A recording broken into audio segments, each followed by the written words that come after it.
इस समय आप विटामिन बी कॉम्प्लेक्स के बारे में पढ़ रहे हैं। विटामिन बी कॉम्प्लेक्स के अगली कड़ी में आज हम विटामिन B6 की चर्चा कर रहे हैं। विटामिन B6 जिसका रासायनिक नाम पायरिडॉक्सिन होता है और इसका रासायनिक सूत्र C6H6N इसकी खोज भी सन 1929 में वैज्ञानिक फ्रेडरिक हॉपकिंस ने किया था। जैसा कि संरचना सूत्र में आपको दिखाई पड़ रहा है कि एक बेंजीन श्रृंखला है, उस बेंजीन श्रृंखला में एक यन है, इसीलिए इसे पायरिडॉक्सिन के नाम से जाना जाता है। इसके साथ में 3 आल समूह अर्थात OH उपस्थित है, एक CH3 श्रृंखला उपस्थित है। पायरिडॉक्सिन अर्थात विटामिन B6 हमारे लिए किस प्रकार आवश्यक है, हम इसको जाने तो हमारे शरीर का सबसे बड़ा आधार होता है ऑक्सीजन, जो कि हमें जीवित रहने में बहुत ही सहायक होता है। यह ऑक्सीजन बाह्य वातावरण से नाक द्वारा हमारे शरीर में प्रवेश करती है, फिर फेफड़े के द्वारा यह ब्लड में मिलाई जाती है।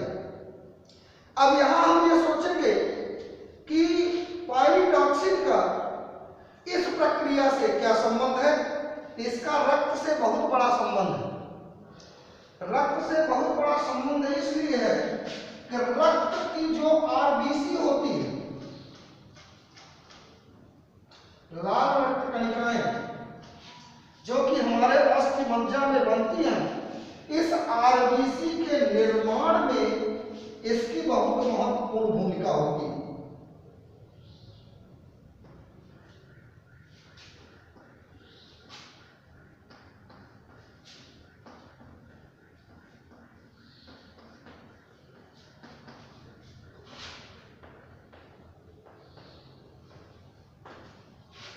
अब RBC का जब निर्माण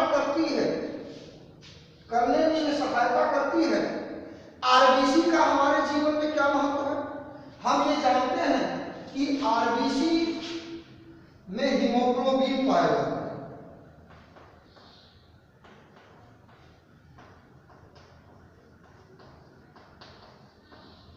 हीमोग्लोबिन ही ऑक्सीजन ग्रहण करके ऑक्सी हीमोग्लोबिन बनाता है।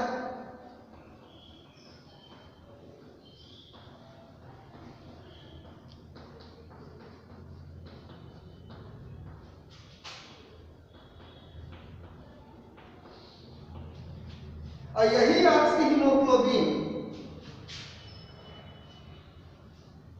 ब्लड के माध्यम से होते हुए कोशिका तक पहुंचता है।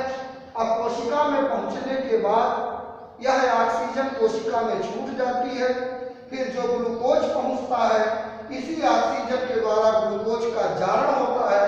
और ग्लूकोज का जारण होने से एक ग्लूकोज के जारण से 38 ATP ऊर्जा उत्पन्न होती है, जो कोशिकीय कार्यों में खर्च होती है और हमारे शरीर को ऊर्जा प्राप्त होती है। इस प्रकार से उपापचय क्रिया के लिए यह विटामिन बहुत ही आवश्यक होता है। दूसरी बात यह कि हमारे शरीर में होमोस्टीरीन नामक एक पदार्थ स्रावित होता रक्त में। यह इतना खतरनाक पदार्थ है कि अगर ज्यादा देर तक यह शरीर में रह जाए तो जो हमारी रक्त नलिकाएं हैं उनकी भीतरी दीवार को नष्ट कर देती है, परत को नुकसान पहुंचाती है। विटामिन B6 जब हमारे शरीर में रहता है, यह होमोस्टीरीन पदार्थ नहीं बनने पाता, जिससे हमारी क्रियाविधि रक्त की व्यवस्था सुनियोजित बनी रहती है। यह कोलेस्ट्रॉल को भी रक्त की दीवार में जमा नहीं होने देता। अब दूसरी बात, यह हमारे तंत्रिका तंत्र के लिए भी बहुत आवश्यक विटामिन है।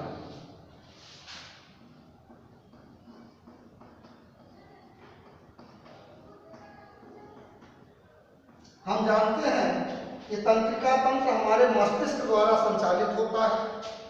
हमारे शरीर की सारी क्रियाविधियां मस्तिष्क में पहुंचाई जाती हैं और फिर मस्तिष्क उसका नियंत्रण एवं नियमन करता है।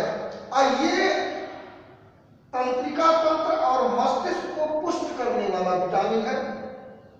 इसी विटामिन के माध्यम से हमारा तंत्रिका तंत्र व्यवस्थित होता है।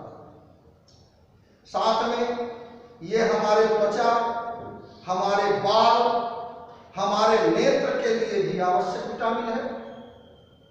इतना ही नहीं, इस विटामिन के हमारे शरीर में रहने से हमारी मांसपेशियां व्यवस्थित बनी रहती हैं और जिस दिन इस विटामिन की कमी हो जाती है उसी दिन हमारे शरीर में दर्द की संभावना उत्पन्न हो जाती है। सिर दर्द हो, चाहे बदन दर्द हो, चाहे पेट दर्द हो, किसी भी प्रकार का दर्द हो, इसी विटामिन की कमी के कारण ऐसा होता है। अब हम समझ सकते हैं यह विटामिन रक्त के लिए, हमारे शरीर के लिए, हमारे शरीर में जो उपापचय क्रिया है या कोशिकीय श्वसन के लिए, तंत्रिका तंत्र के लिए, नेत्र के लिए, त्वचा के लिए और बालों के लिए कितना भी महत्वपूर्ण विटामिन है। अब हम समझें इस विटामिन की कमी से हमको क्या हो सकता है। तो पहले हम रक्त से बात करते हैं। अब विचार करिए कि जिस दिन हमारे शरीर में इस विटामिन की कमी होगी, आरबीसी के निर्माण में समस्या उत्पन्न हो जाएगी। और जब आरबीसी के निर्माण में समस्या उत्पन्न होगी तो जो हीमोग्लोबिन बनता है उसकी मात्रा कम हो जाएगी। और जब हीमोग्लोबिन की मात्रा कम हो जाएगी तो हमारे शरीर में एनीमिया नामक रोग हो जाता है। और जब एनीमिया नामक रोग हो जाएगा तो हमारा शरीर कमजोर हो जाएगा और हम कार्य करने में अक्षम हो जाएंगे। हमारे शरीर में पर्याप्त मात्रा में ऊर्जा नहीं रहेगी क्योंकि ऑक्सीजन कोशिका तक पहुंचेगी नहीं। और जब ऑक्सीजन कोशिका तक नहीं पहुंचेगी तो हमारे शरीर में ऊर्जा का निर्माण नहीं होगा। और जब हमारे शरीर में ऊर्जा का निर्माण नहीं होगा हमारा शरीर निरंतर कमजोर होता जाएगा।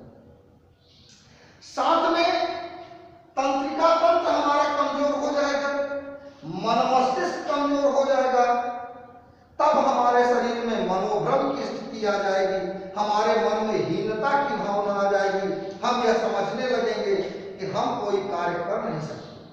साथ में नेत्र में जलन होने लगेगी, हमारे सीने में, पेट में जलन होने लगेगी, बाल हमारे सफेद हो जाएंगे, त्वचा भद्दी खुरदरीदार हो जाएगी। इसलिए हमें चाहिए कि विटामिन B6 का पर्याप्त मात्रा में उपयोग करते रहें, स्वस्थ रहें, क्योंकि हमारी इम्यूनिटी पावर को बढ़ाती है। एक बात और कि हमारे रक्त में अगर ब्लड ग्रुप आप जानते हैं तो एंटीजन और एंटीबॉडीज होती है, ये दो प्रकार की प्रोटीन है। जो एंटीबॉडीज होती है यह हमारे शरीर के अंदर रोग से लड़ने की क्षमता रखती है।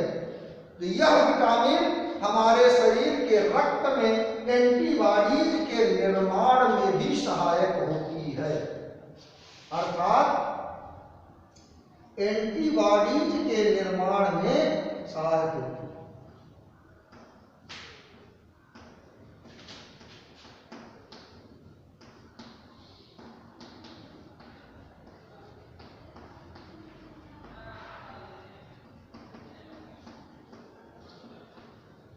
हमने बताया कि एंटीबॉडीज हमारे शरीर में रोगों से लड़ने में सक्षम होता है। जो बाहर से वायरस या बैक्टीरिया पहुंचते हैं उनको मारने का कार्य करता है। अब आप विचार करिए कि जब हमारे शरीर में इस विटामिन की कमी हो जाएगी एंटीबॉडीज का निर्माण ठीक ढंग से नहीं होगा, और जब एंटीबॉडीज का निर्माण ठीक ढंग से नहीं होगा तो वायरस बैक्टीरिया प्रहार करेंगे तो हमारा शरीर लड़ने में अक्षम होगा, हमारी इम्यूनिटी पावर घट जाएगी और हम अनेक प्रकार के रोगों से ग्रसित हो जाएंगे और एक दिन हम मर सकते हैं। अब हम यह विटामिन कहां से प्राप्त करें? तो आसान है, यह हमारे भोजन में ही यह विटामिन प्राप्त होता है। इसके स्रोत जाने, यह विटामिन हमें दूध से मिलता है, मटर में मिलता है, सूखे मेवे में मिलता है,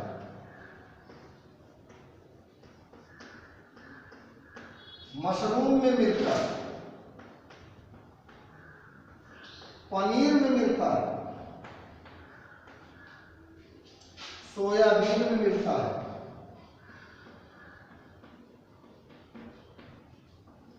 मछली, मांस, अंडे, जिगर आदि में मिलता है।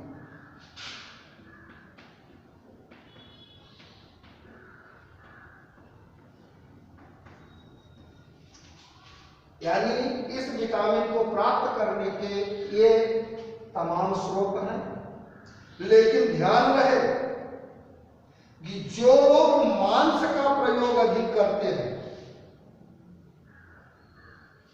मांस के अधिक प्रयोग करने वाले लोगों में होमोस्टियरिन का निर्माण बहुत अधिक मात्रा में होता है, और जब होमोस्टियरिन का निर्माण अधिक मात्रा में होगा तो वही समस्या हमारे पास आएगी, हमारे रक्त की भीतरी दीवार की परतें क्षतिग्रस्त हो जाएंगी, हमारे रक्त की दीवार में कोलेस्ट्रॉल जमा हो जाएगा और तब रक्त के बहाव में बाधा आएगी, और जब रक्त के बहाव में बाधा आएगी तो हमको ब्लड प्रेशर, शुगर और हार्ट अटैक जैसी बीमारियों का सामना करना पड़ेगा। इसलिए मांस का प्रयोग बहुत ही कम मात्रा में किया जाए और जितना संभव हो सके इन स्रोतों से विटामिन B6 की पूर्ति करते रहना चाहिए। स्वस्थ रहें, समृद्ध रहें और निरंतर biology by doctor BS Mishra channel का अध्ययन करके बायोलॉजी के बारे में, मानव क्रिया विज्ञान के बारे में, विटामिन के बारे में जानते रहें। इस विटामिन की अगली कड़ी में हम विटामिन B7 के बारे में चर्चा करेंगे। धन्यवाद।